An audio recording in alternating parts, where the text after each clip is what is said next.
And for my first question for you, Geoff, never had you on the show before, but what's Vicious Rumors currently have going on, and talk about the current happenings within the band right now?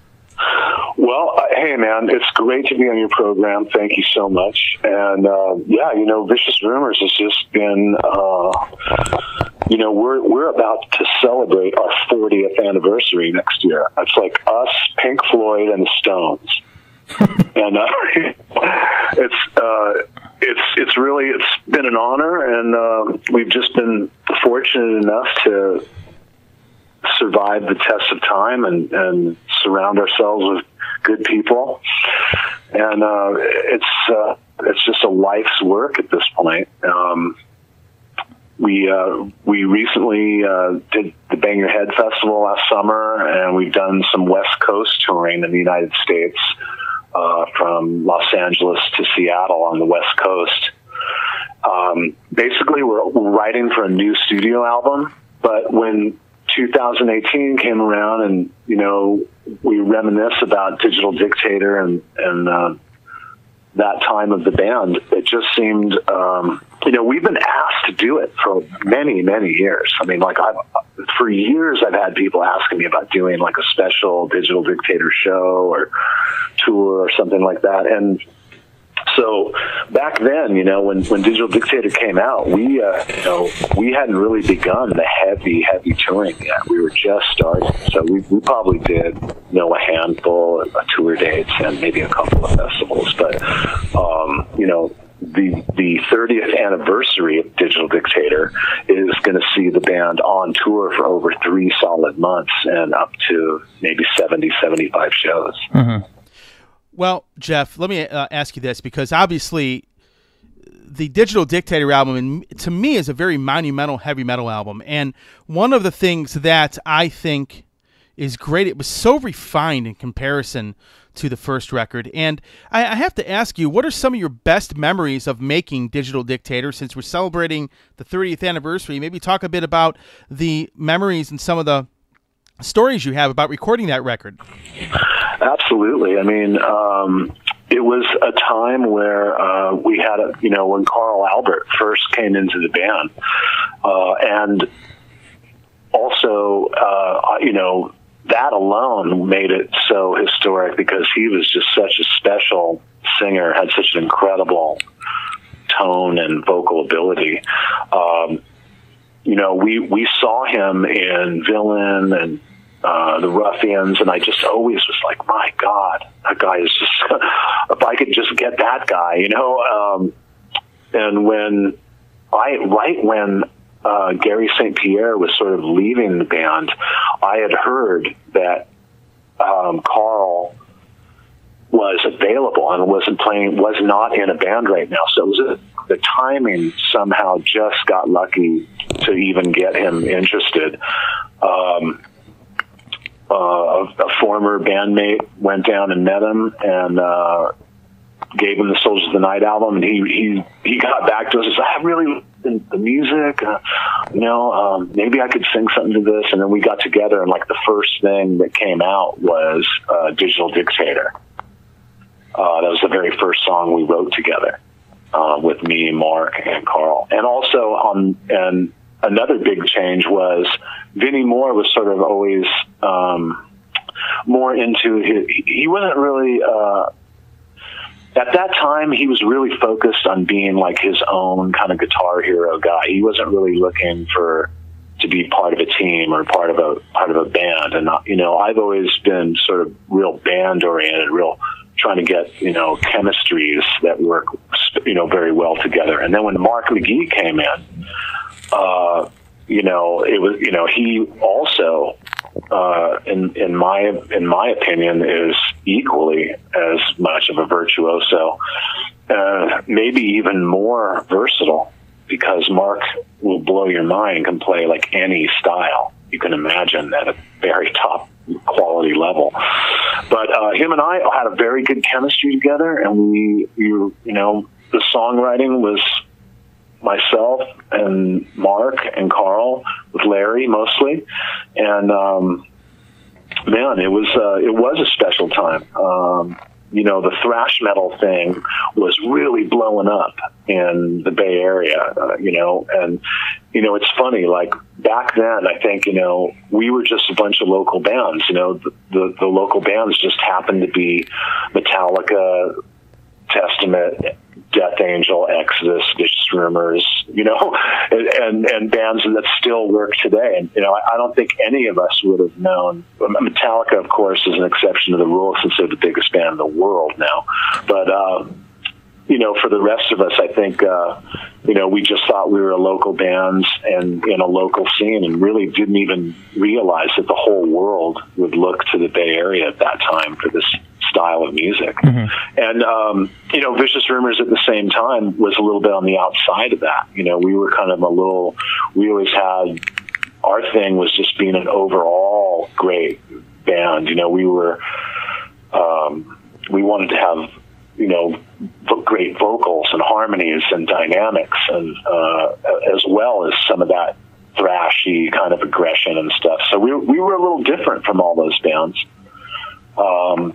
But yeah, it was a very special time. It was, we had a great chemistry, and I'm really proud to be on a record like that, and to have been inspired at that time to make that music and write all those songs with the guys. Larry and I are still going strong all these years. We lost Carl, so that doesn't really count. We still got his spirit. So that's 3 out of 5 original guys, as far as I'm concerned. Mm-hmm. And we got a great new guitar player, Gunnar DeGrace, just a virtuoso, unbelievable, talented player, nailing all the Mark stuff and adding this like fusion-y, like just out of this world guitar playing. Him and I have really bonded in the last year and a half, and got a really great show planned, and really just excited to go out and celebrate this record with everybody and really expose that album to a whole new generation. Now you're celebrating the 30th anniversary of this record. Do you have any plans for any kind of, let's say, reissue of the album? Well, yes, the album it's already been reissued. It's available through the Orchard. And the Orchard had purchased the rights from Shrapnel Records, so that the album is out. It's available. Vicious Rumors is has a record contract with SPD Steamhammer in Germany, and we're super happy to be on Steamhammer, and we're like we've got a great relationship with them. And but even Steamhammer thought this was such a good idea that they're completely behind us touring, even on another album, on another record company's album. So that gives you the kind of idea of the support we have from Steamhammer. So, yeah, man, it's the album's out. The album's available.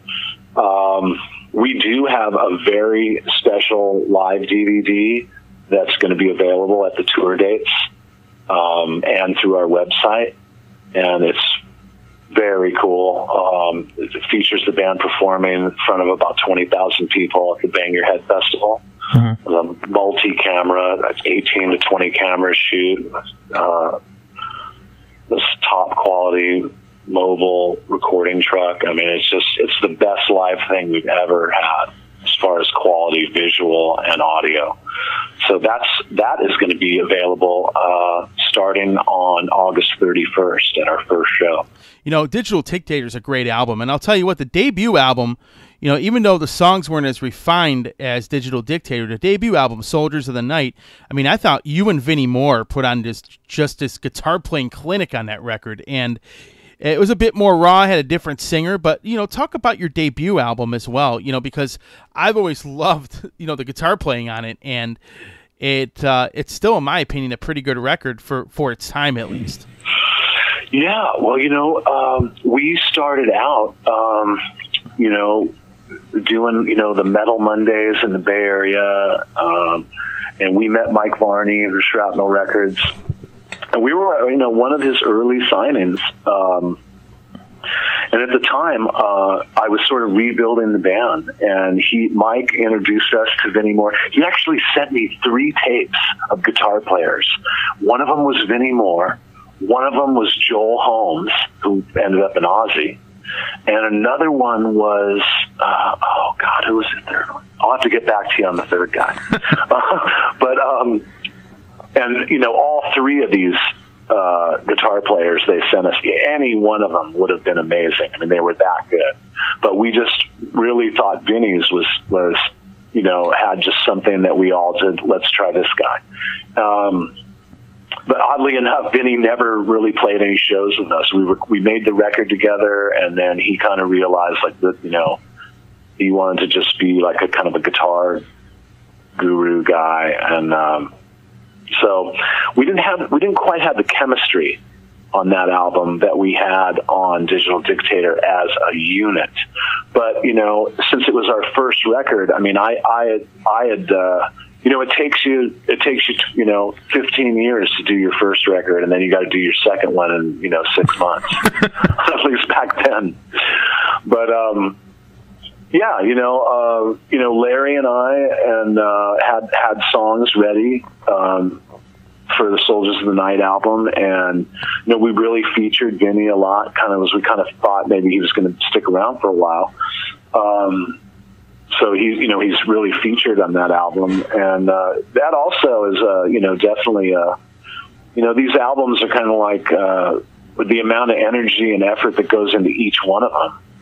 You know, we're about to record our 14th album, and you know, you leave a little bit of your soul in each one. So it's like I'm just proud to have done the work I've done, and you know, when I talk to other artists and they tell me that, you know, those early albums really influenced them and it meant a lot to them, and when I hear it from the fans, it always means the world to me. And I'm just thankful that Larry and I are still healthy enough to do this, and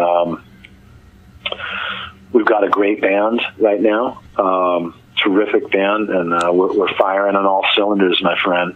And I hope to see you, and then a lot of the BR fans come out to the show, man. We're gonna have a heavy metal party, old school style. Now I'm going to fast forward just a little bit. I want to talk a bit about the Warball album, because after Word of Mouth came out, you know, then obviously Carl, you know, died and everything like that.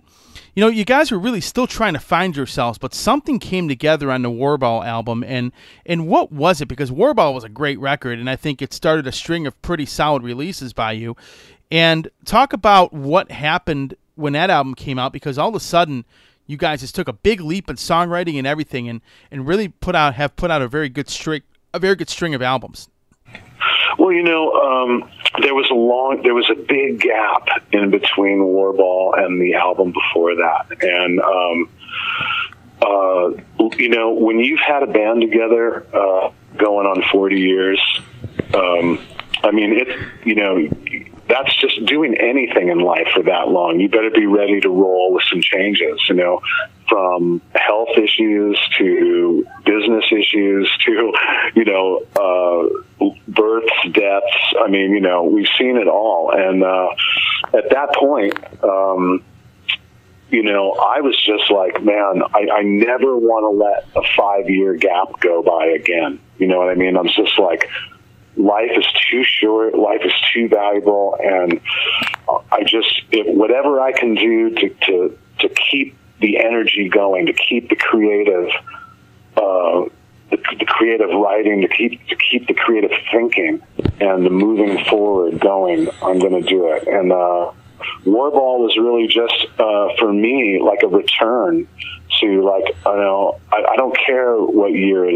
is, you know, I don't care what preconceived notions somebody might have or some label someone wants to put on me. The best records I did were records that I just did it from my heart. I did what I was feeling. And so Warball was definitely a return to the power of Vicious Rumors, not being influenced by any major record companies or the changing of the guard of music or anything like that. And since Warball, and I really appreciate your kind words there. Thank you, because we really put a lot into every studio album.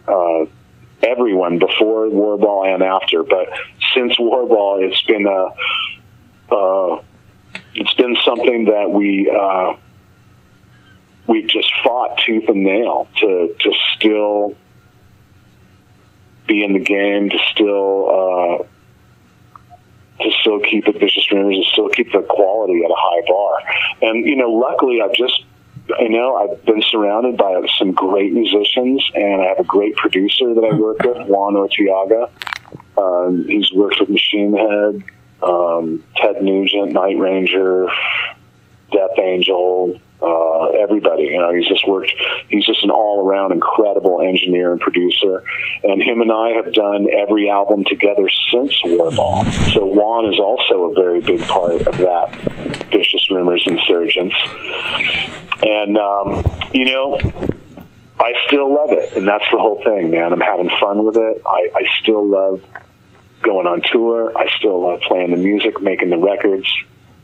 And, I'm been very lucky to do it and have a record contract for more than 3/4 of my life. Now you touched upon something pretty cool, and that was you talked about the Bay Area. And even though Vicious Rumors was a much different type of band than like Metallica and Testament and a lot of those bands that were coming out of that scene, I think you guys, obviously were a part of that. And going back in time, what was it like to be a part of a big movement that was happening at the time? And, talk about your memories of coming up through that whole music scene. It was really exciting. I mean, at that time in the Bay Area, there was like 6, maybe 7 great venues just in San Francisco that had like live music. Thursday, Friday, Saturday, Sunday. I mean, and there was an incredible scene to support it. It was a super exciting time because you got to remember that the Bay Area is also a place that, it's not the first time that's happened in the Bay Area. In the 60s, they had a sort of a explosion of new music with Jefferson Airplane and all those old time bands. Then even before that, with the jazz scene, like the beatnik scene.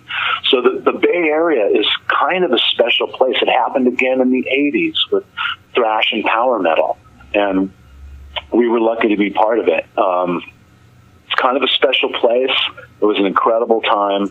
And one of the things I remember back then is like you could never outdo the audience as far as like heavy metal fashion. It was funny, man. It was like, no matter how many like spikes or black leather or whatever you had on or whatever you were wearing at the time, you could never outdo the audience. Like there was just people in the audience that were just always dressed so great. The girls always wore these rock outfits, and people were just way less jaded and didn't feel like they were just happy to be there almost. The scene was so strong that it almost didn't matter who was playing. Right. That's how strong the scene was. Right. Like people would just go and they would have a great time. And maybe one of those big bands was playing, maybe not. It almost didn't matter. But it was a fantastic time, and those were the days, buddy. Those were the days. But there's still lots of great metal to come. And it was pretty crazy, too, because, you had such differing thrash scenes at the time. You had, obviously, the Bay Area scene, but you also had the, East Coast scene with bands like Anthrax and Overkill. Then, of course, you go to Germany with Creator, Destruction, and Sodom and all that. And it was pretty awesome. And at the same time, it was great to see how differently all of those scenes basically evolved. It is, yeah, definitely. And, Germany experienced a similar thing with Creator and Destruction and Running Wild, Sodom, and, those bands all still work today too. Right. So it's really incredible, man. And, I'm actually talking to you from Germany right now. And, whenever I C. Schmear from Destruction or Millie, Creator at gigs and festivals, like there's a lot of mutual respect. I've been on the guest list for Metallica over here the last few nights. I went and saw them in Stuttgart a week ago, and I'm going to see them next Thursday. They still are very gracious to me, and it's just an honor, man, to be. In a way, I almost feel bad for like new metal bands that are trying to make it work. I think it's so much harder for new bands, even though they have this. If you're a master at social media, then that's an incredible tool for a new band to get popular. But just when I'm just thankful that I'm part of a band that has a backbone that stretches back 40 years that people still can relate to. Well, one of the things, though, too, is that, you talked about Death Angel, and a lot of those bands that came out of that scene, many of them are still around, and they're putting out, in my opinion, better music than they did back in the day, and they're putting out such great records, and that started about 10 or 15 years ago. And why do you think things have happened that way? Why do you think these bands are putting out some of the best stuff that they've ever put out?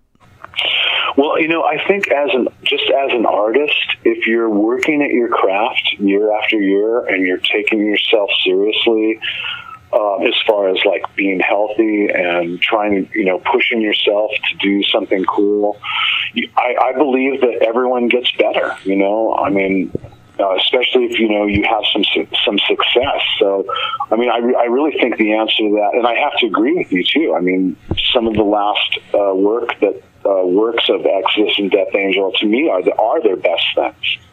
And of course, they have the classic stuff that's sort of like its own, just the stuff like, the early albums, there's classic stuff that you always remember. And when you hear it, it's always fun. And that just makes their new music kind of stand out that much more too. So I think just as an artist, you strive to get better. And all the bands we mentioned have very serious musician types in the band. Right. That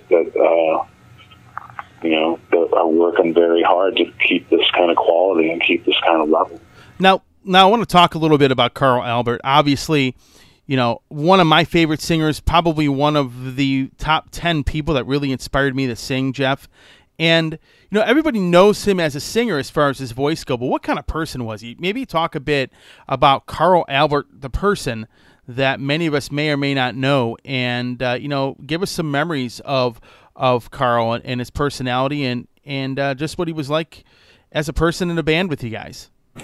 Yeah, well, I tell you, he was an incredible entertainer, and he was just a guy that was the life of the party, but wasn't trying to be the life of the party. That's like a really good way I could say it. He just had an incredible charisma about him.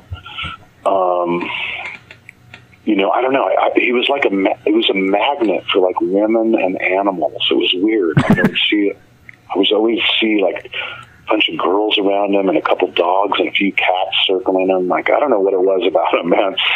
But he was just a very, very funny guy. And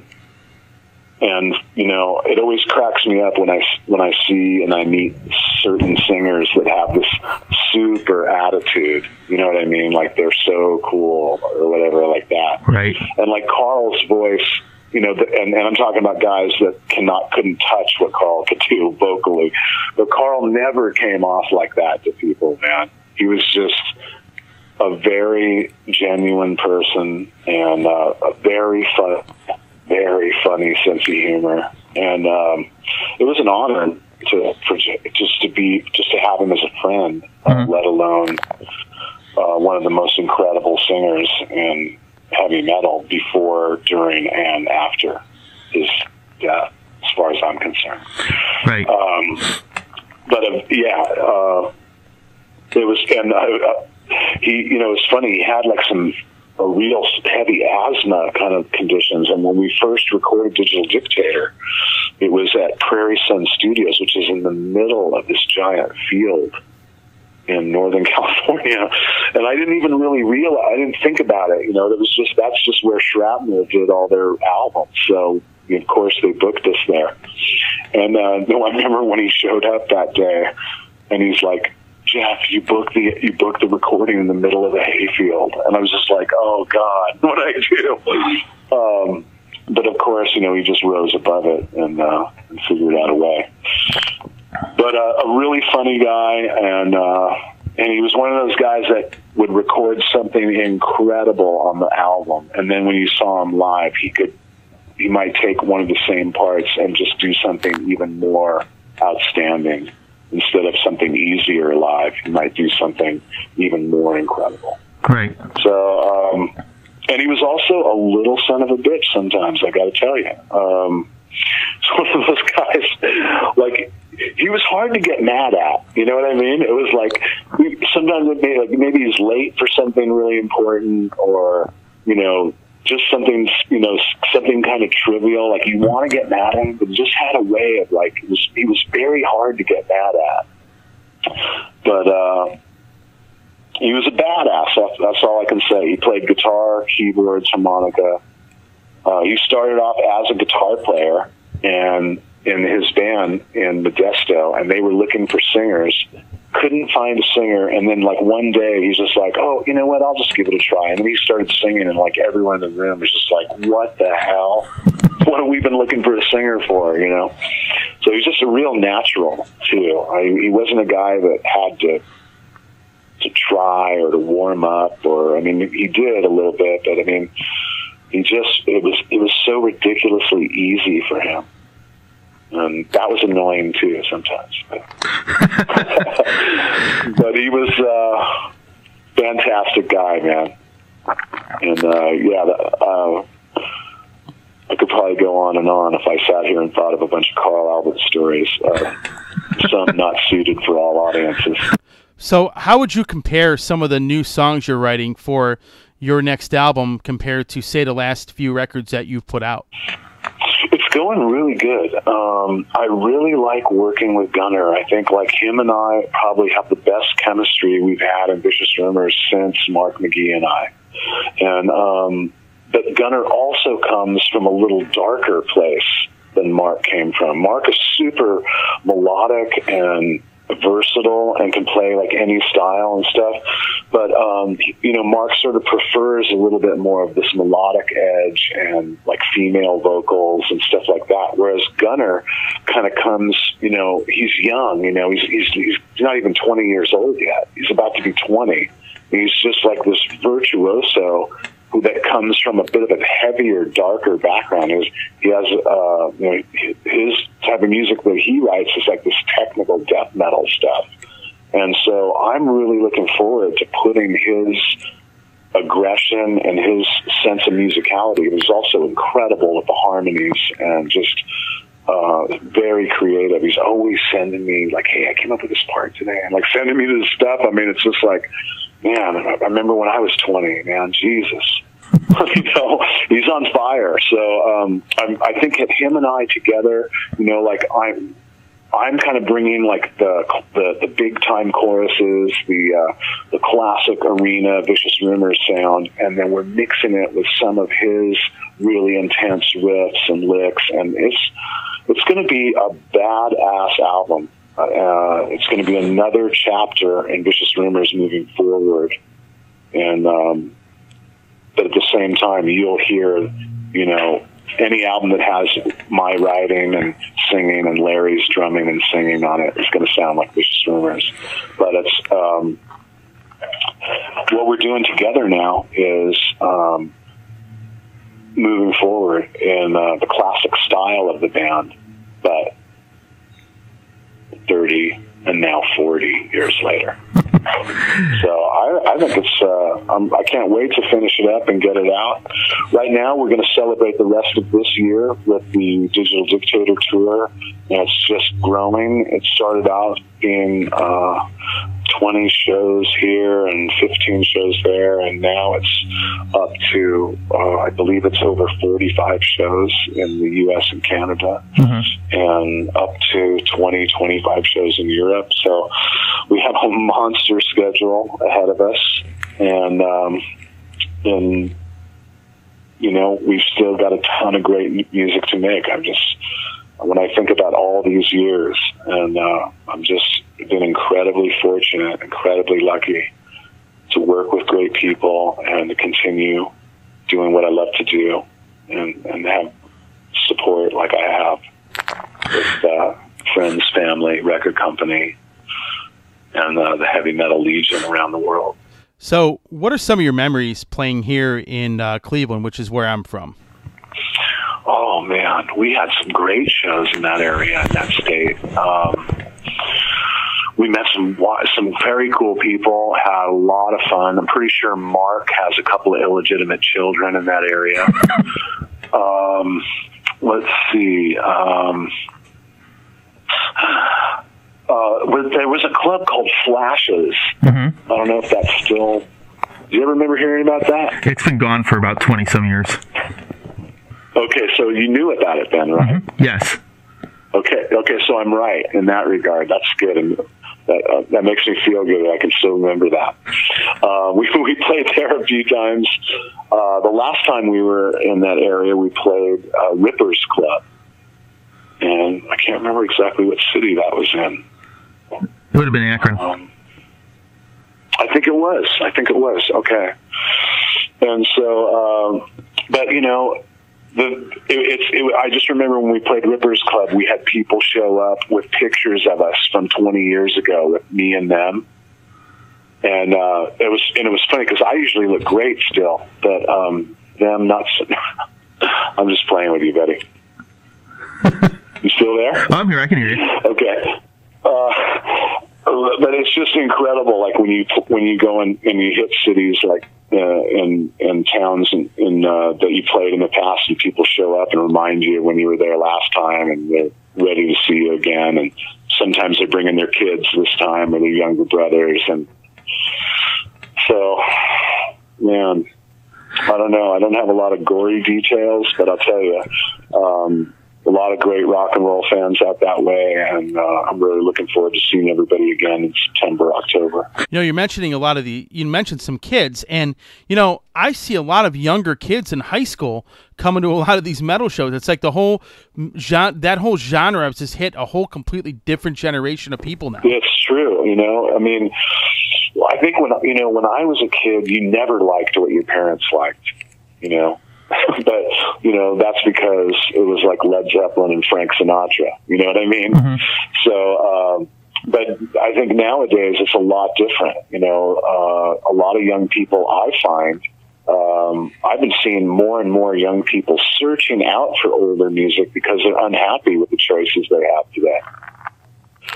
So that's kind of refreshing to me, and also makes me feel like that's great that a new generation can discover it. That's kind of a little bit of what's going on with the Digital Dictator thing, you know. We see that all the time, where fans and friends that we've made throughout the years come back with their nephews or their kids or, you know, their younger brothers, and, you know, I welcome it, man. Geoff, any last words for the fans that are going to be checking out this interview on my radio show in about a week or two? Hey, well, I'd just like to thank you personally for having me on the show, and let everybody out there know, man, that Vicious Rumor is going to give you a 100% every night on the tour. Come to as many shows as you can. Let's celebrate heavy metal to the fullest.